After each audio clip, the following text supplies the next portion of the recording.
In Ocarina of Time 100% speedruns, there is one major roadblock infamous for killing many runs: Dampe. Dampe is a gravedigger that walks around the graveyard during early night between the hours of 6 p.m. and 9 p.m. and will dig up a reward for 10 rupees. The important item he can dig up is a heart piece, which is needed for 100% completion. The catch is, what he digs up is random, and you need to dig up the heart piece fast. So, how exactly does Dampe's random chance work? There are 8 dirt patches around the graveyard where Dampe can dig. 3 of these spots look like they're 2 spots right next to each other, but it's only 1. What Dampe digs up is not predetermined by anything. The heart piece is not set under any specific dirt patch or already loaded somewhere on the map.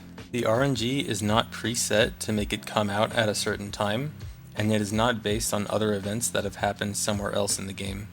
When Dampe digs on one of these dirt spots, that is the moment when what comes out is determined.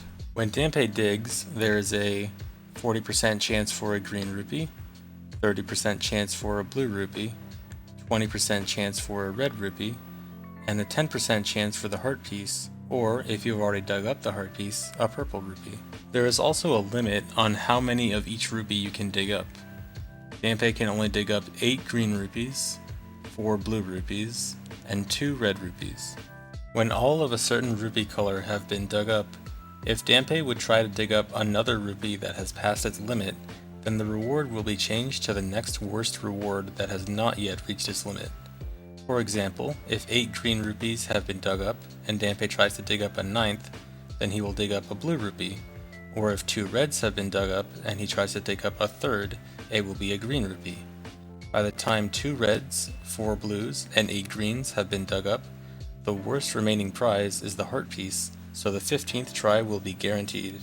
If you continue to dig after 15 rupees, the 16th dig will always be a green rupee, and it will reset the prize possibilities and start the cycle over again. However, if you've seen speedruns before, you may know that this is typically not the strategy used for Dampe, and many speedrunners have had far more than 15 tries for Dampe.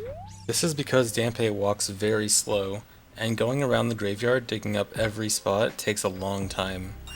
For the fastest way to retry digging up the heart piece, it is best to continually enter and leave this grave to retry the first dig spot. When you reload the graveyard, Dampe's prize conditions get reset, meaning the reward you got before reloading the graveyard is back in the pool of possibilities that Dampe can dig up. This allows you to retry digging faster at the cost of potentially much worse luck. 15 tries from trying the first patch can be as much as 1 minute faster than 15 tries going around the graveyard, though without the guarantee of the heart piece. Approaching Dampe with this method can result in an absurd number of attempts before the heart piece can show up. At the time of making this video, the highest recorded number of attempts before the heart piece has shown up is 103 attempts by Slask. For reference, here's a chart showing the chance to get the heart piece by a certain number of attempts.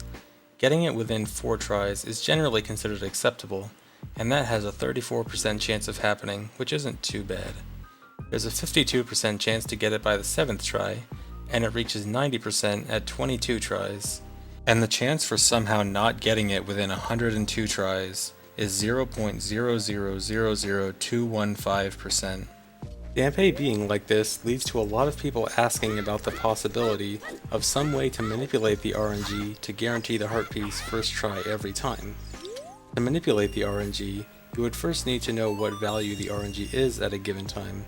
In Ocarina of Time, every time a new area is loaded, the game reseeds the RNG value. This reseeding is based on the N64's CPU counter. The CPU counter is a 32-bit number in the CPU that counts up at a constant rate of 46,875,000 ticks per second. This means in order to predict the seeding for the RNG value, you must know the exact tick used for seeding. At 46,875,000 ticks per second, this means you must know the tick to a precision of 21.3 nanoseconds. For reference, gameplay in Ocarina of Time runs at 20 frames per second, which makes 1 frame 0.05 seconds. Not only that, but many things can influence the RNG once the area is loaded. Here, I have the game's RNG value displayed on screen to show how it changes. The RNG can move pretty slowly when not much is happening, but it will always still be advancing based on certain background RNG things like Link's idle animations. But when things actually start happening, it can move very fast. Anything that uses the RNG that happens to be called after entering an area will change it. This includes stuff like enemy and NPC movements, random item drops, and particle effects. For example, in Kikiri Forest, the RNG is advancing almost constantly due to the firefly effects here. Navi also makes particle effects, including when walking up to Dampe, and that alone will significantly change the RNG. The RNG only changes every frame, so it's not as precise as needing to know the exact tick used for seeding, but considering both factors, it is extremely unlikely to be able to reliably RNG manipulate the heart piece drop. Another commonly asked question about dealing with Dampe RNG is why can't Dampe be moved earlier in the run? Currently, Dampe is about halfway through the nearly 4-hour run, and it sucks to play for almost 2 hours just for Dampe to say no. So what's the problem with moving him earlier to get it out of the way? The problem has to do with the fact that Dampe can only be done at night. The first child section of the run is kept very short, only getting very essential items like Bottle, Bomb Chews, and Zelda's Lullaby. This is because Child Link is very bad at traveling around the overworld fast while so under-equipped, while Adult can gather important items faster, as well as warp songs for Child to move around much easier. In order to get to the castle to get Zelda's Lullaby, we need to enter Market by the time it turns night, but it needs to be night to do Dampe. We would have no way to get into Market and have to wait until day, and then it being day means we would have to wait an entire day cycle for the egg to hatch to wake up Talon. Doing Dampe early on is simply far too inconvenient for the route and would be a large guaranteed time loss to do earlier on. And since the next child section isn't until quite a bit later, we just have to accept Dampe being late. That's about it for how Dampe affects speedruns, but there's another interesting detail about the heart piece I want to mention. The Dampe heart piece actually has an unfortunate glitch associated with it. If Dampe digs up the heart piece and you leave the area without collecting it, the heart piece will be gone forever, replaced with the 50 rupee reward.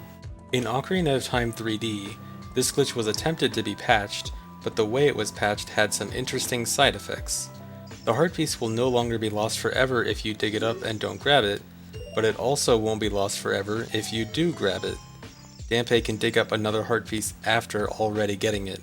This results in being able to obtain infinite heart pieces from Dampe. The Ocarina of Time 3D speedrunning community decided to have some fun with this glitch, and started an annual speedrun race called Dampe's Valentine, held every year on Valentine's Day. So for anyone who doesn't know, the Dampe heart piece can be obtained an infinite amount of times. We're gonna do that. The goal is to get all 20 hearts from only Dampe's gravedigging game, requiring 68 heart pieces to be dug up. This race, that is literally entirely dependent on RNG, typically takes 4 to 5 hours. Okay, 4:31:02, I'm done. So that's about it for this video, guys. I want to give a big thanks to Glank, who helped with a bunch of information about the RNG. Also shoutouts to MZX Rules for his original write-up on how Dampe's prizes work, Gymnast for double-checking the OOT 3D information, and Volv for actually making me do this video and helping with the script. I hope you guys enjoyed this. Thanks for watching.